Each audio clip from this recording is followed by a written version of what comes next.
that time of the year.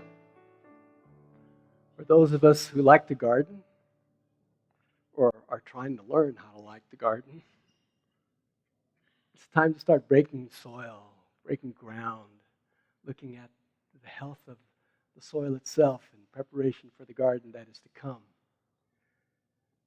Zette and I are very blessed to live in a home that sits on almost an acre of land, surrounded by many more acres of green space. And so I feel an obligation to go out there and turn dirt, dig, plant stuff.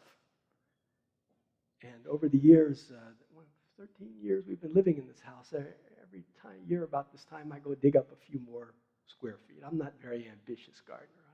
I don't have much time for it either, but it's because I spend so much time in my head and so much time thinking and writing at my desk.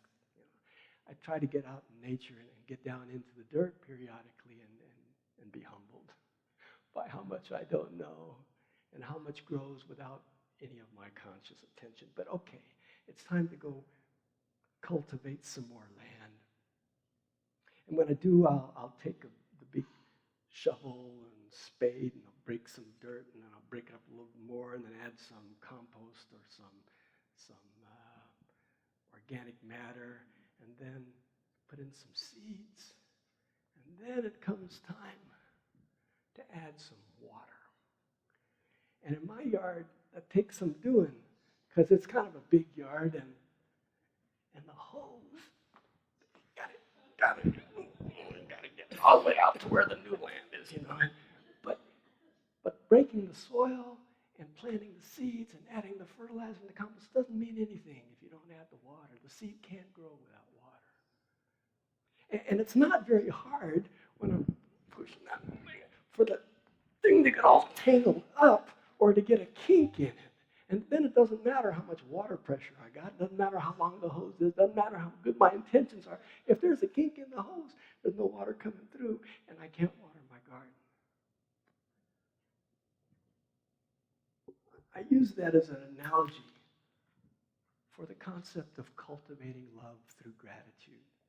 Throughout this month, I'm focusing on the process of love. Not love as a good idea, not love as a nice red card you send once a year on February 14th, but love as an active verb.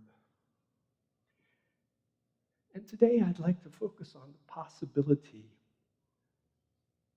that in order to cultivate love, it's important to cultivate gratitude, because gratitude is what waters the seeds in my life.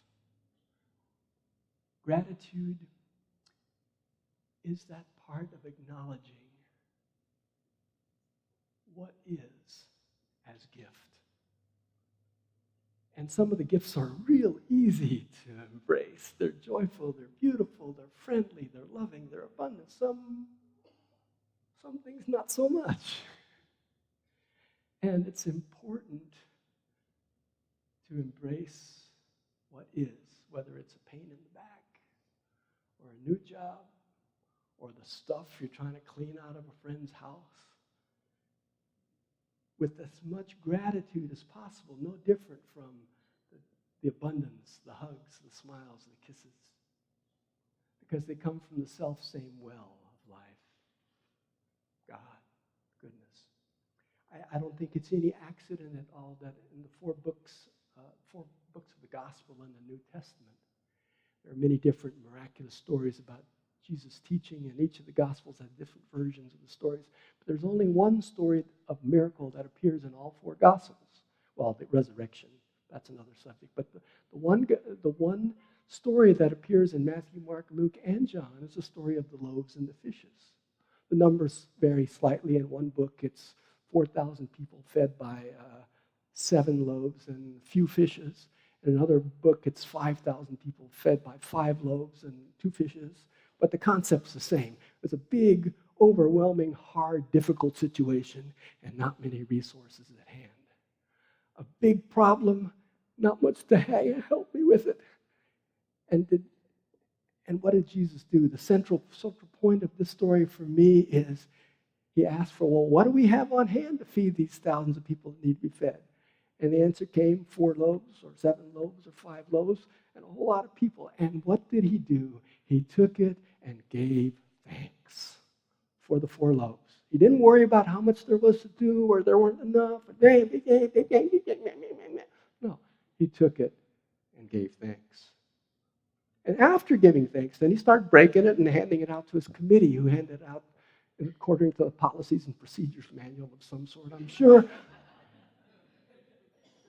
And everyone got fed, and there was plenty left over. But the pivotal point in the story, and I think the reason that it's in all 4 Gospels, is because he took it and gave thanks. And that's what I'm asked to do. I'm asked to remember that whatever the circumstances in my life, I'm asked to be grateful.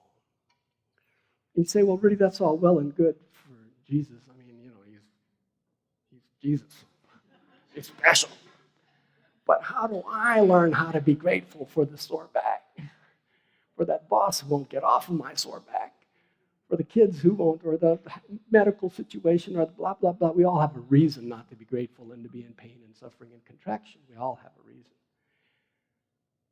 And the question is, well, what do I do with it? And the answer is, I don't know what you're going to do with it. But here are a couple of hints of things that I do with it as much as possible. And one of the things is to take time to smell the roses and the coffee, and to really taste the bread, and to really feel the ground. In short, grounding myself in my senses. It's so easy in our culture to focus in our head and to focus on what we can see.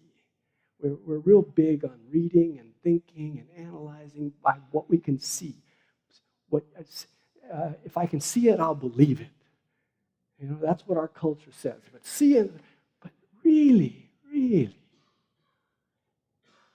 touch it, if you smell it, if you taste it, if you get down in it, dig around in it, if in your body's senses you become the animal you truly are, it's much easier to be grateful. It's much more grounded. That's why I'm calling this talk this morning the idea of gravity and gratitude.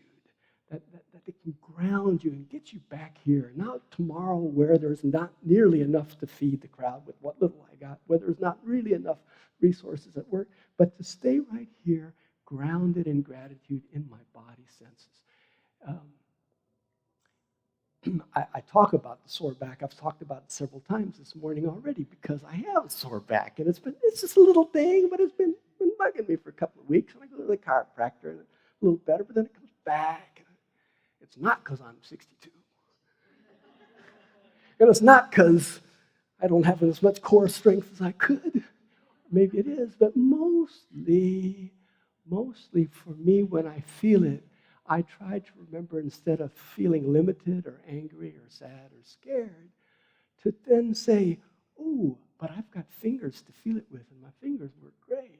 And my arm can reach all the way around the back to feel it. Not a problem. I can move my arms, and I can move my legs, and I still got some hair.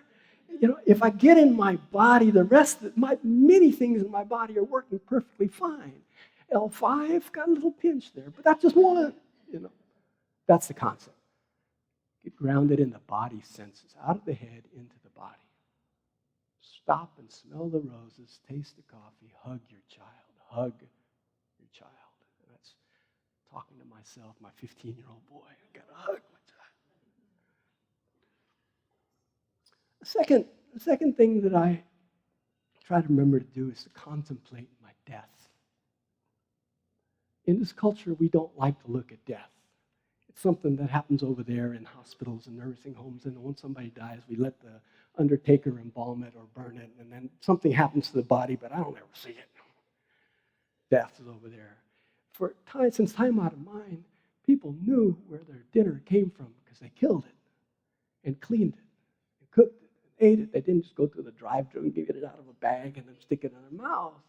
They had to spend a whole lot of time with death, killing the rabbit, skinning the rabbit, digging up the ground to put the wheat in, and then waiting months, and then harvesting the wheat, and then threshing the wheat, and then grinding the wheat, and then baking the wheat, and then slathering butter on it. Oh, but the butter you had to get by the cow. What I'm saying is at one time we were connected to the process of life and death. Now we're not. We just aren't.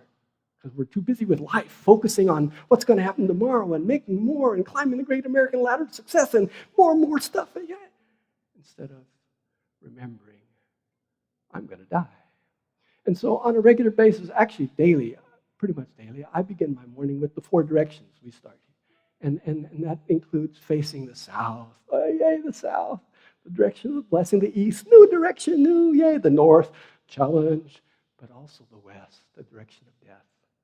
The direction that asks me to remember that the sun is going to set, and there's a darkness, and there's a mystery, and a death, and I'm dying today. I'm dying.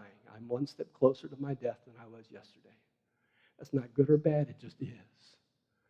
And to touch that periodically, and then from that place of knowing that I'm going to die, and I don't know when, it's a little easier to be grateful for being alive today, even if my back is hurting, because I'm alive. And my beloved mother, who I like to remember, is not. My beloved friends who died and not, but I am. So, being in the body, being in the awareness of death. And the third hint I have for myself is trying to remember to express gratitude to people. It's one thing to say, thank you, God, for this food. It's one thing to say, oh, I'm so grateful for life. It's another thing to say, thank you for bringing your smile this morning. And, thank you for bringing your son and making it okay for him to read a book on the front row. That is so cool. I love it. When Sam comes with you and sits there and reads a book, it reminds me all those times when I couldn't just sit and read in church. I had to sit there and stay and pretend to pay attention. And every time I see Sam, it makes me, every time, thank you for bringing Sam. And finally, that thing of making a practice of being grateful for the challenges too. I'm an oppositional person by nature. I'm a Taurus. I don't like change. Don't like people much in general. I'm a judgmental, mean, grouchy old person by nature. I know that about myself. And it's easy for me to take affront. I know that about myself. And gradually, through the gift of time and more than one oppositional teacher, I'm learning to say, oh, okay, I feel my heart. I feel my fist clenching. I feel that. And what gift are you really bringing me here? What gift are you bringing me in this moment? And I don't always see it. I'm not successful at it. But I'm building that muscle. I'm building the muscle of gratitude for that which seems oppositional and challenging, knowing that it too is gift from God, from life. It too is part of me blooming to be the rose. That's my story, and I'm sticking to it.